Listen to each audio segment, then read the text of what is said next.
Orang-orang yang memakai celana di atas mata kaki, mereka katakan Wahabi. Orang-orang yang memanjangkan jenggotnya, mereka katakan Wahabi. Orang-orang yang berniqab, bercadar, mereka katakan itu istrinya Wahabi, adiknya Wahabi, anaknya Wahabi. Baik. Kalau memang itu yang menurut Anda, baik, dengarkan kisah seorang ini. Yang kemudian dia sangat membenci orang-orang tersebut yang katanya ahlu sunnah. Dia katakan itu berlebihan, itu israf, itu arabisasi dan seterusnya. Bagaimana Allah menyentuh dia dengan hidayah, saudara? Allah jadikan anaknya penuntut ilmu. Dia masukkan ke pesantren. Anaknya bertemu dengan ustaz yang kemudian pemahamannya salaf. Bapaknya masih dengan pemahaman yang sama. Sampai-sampai kemudian ketika bapaknya sudah mengetahui anaknya sudah memotong celananya, memanjangkan jenggotnya, berpemahaman seperti pemahaman yang menurut mereka, menurut dia Wahabi, dia katakan, mulai sekarang kamu keluar dari sekolah ini. Anak tetap anak, sam'an wa ta'ah, dengar dan melaksanakan. Keluar. Anda tahu, lalu kemudian dimasukkan anaknya ke sekolah umum. Anaknya masuk, sam'an wa ta'ah, bakti saja kepada orang tua. Dia masuk sekolah umum yang perempuan laki-laki bergabung dan seterusnya. Dia ikuti dan dia menjadi ranking nomor 1 di sekolah dia. Sehingga akhirnya kemudian dia diutus oleh sekolahnya untuk perlombaan olimpiade. Dia ikut perlombaan mewakili sekolah dengan stylenya yang lama. Satu saja yang dia tidak ubah, satu saja yang dia tidak ikuti orang tuanya. Apa? Stylenya, pemahamannya.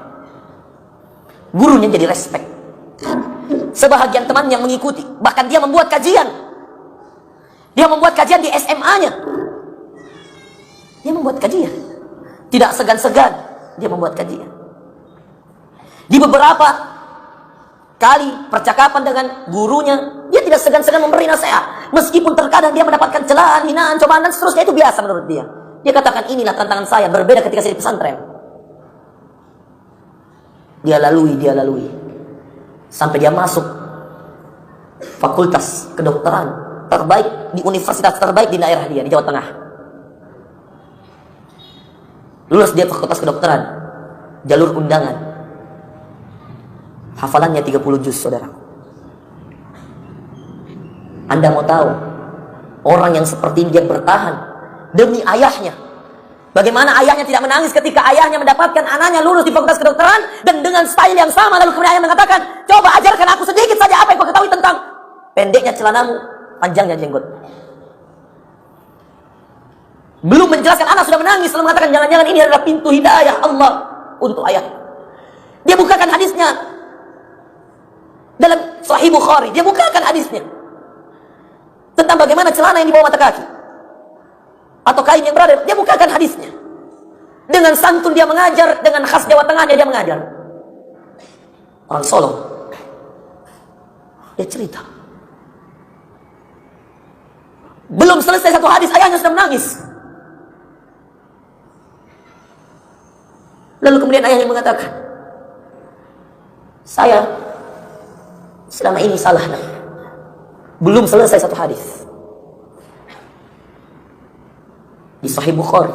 Sebelum dia buka jelaskan tentang hadis Sahih Bukhari, dia cerita panjang bagaimana perjalanan Imam Bukhari mengumpulkan hadis dan bagaimana pengakuan ulama tentang kesahihan, kebenaran hadis-hadis dalam Sahih Bukhari. Dan kemudian ayahnya menangis. Belum masuk tentang masalah jenggot, baru tentang masalah kain. Ayahnya sudah menangis lalu mengatakan kepada, ajarkan aku agama ini. Anda itu hanya mengatakan, ayah, agama ini adalah agama dalil. Sederhana saja ayah. Ada dalilnya, kerjakan. Tidak ada, tinggalkan. Semenjak itu, setiap kali ayahnya ingin melakukan sesuatu, dia menanyakan kepada anaknya, nak, saya mau begini, saya akan seperti ini, bolehkah, adakah dalilnya, nak? Anaknya langsung mengatakan, buka. Di Imam Bukhari dikatakan seperti ini, ayah. Hadisnya seperti ini, ayat Al-Quran mengatakan seperti ini, ayah. Maka kemudian setelah itu, saudara yang dimuliakan oleh Allah, justru ayahnya adalah orang yang sangat hati-hati dalam mengerjakan sesuatu. Sumber hidayah itu kita tidak tahu. Terkadang Anda harus merelakan sesuatu yang Anda cintai untuk sesuatu yang lebih baik, karena Allah Maha mengatur. Anak yang tadinya sudah betah di pesantren masih ingin hidup di pesantren karena ayahnya yang tidak senang dengan dakwah tersebut mencabut dirinya. Dia kalau memberontak, apa gunanya? Akhirnya tidak berbakti kepada orang tua dan tidak mendapatkan keridhaannya. Dia mengalah. Dia tinggalkan pesantren, ustadz-ustadz yang dia cintai demi sebuah perubahan. Dan Anda tahu, perjalanan dia tidak mudah. Dia harus masuk SMA 3 tahun di sana, berikhtilat dengan wanita. Bagaimana sulitnya dia memahamkan orang-orang. Di saat yang lain celananya menjulur ke bawah, di saat yang lain tidak berjenggot. Anda bisa pahami bagaimana susahnya orang bertahan di keadaan seperti itu. Alumni pesantren masuk SMA umum, bayangkan bagaimana keadaan. Tidak terhitung berapa banyak cobaannya, berapa banyak caci makiannya.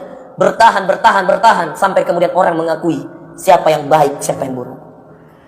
Kecerdasan itu lahir bukan hanya karena kepintaran yang engkau bawa dari lahir, tetapi kecerdasan itu lahir karena ketakwaanmu.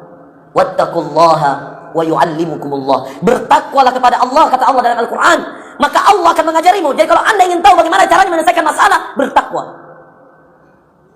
Selesai masalah. Selesai urusan duniamu, kelar urusan akhirat.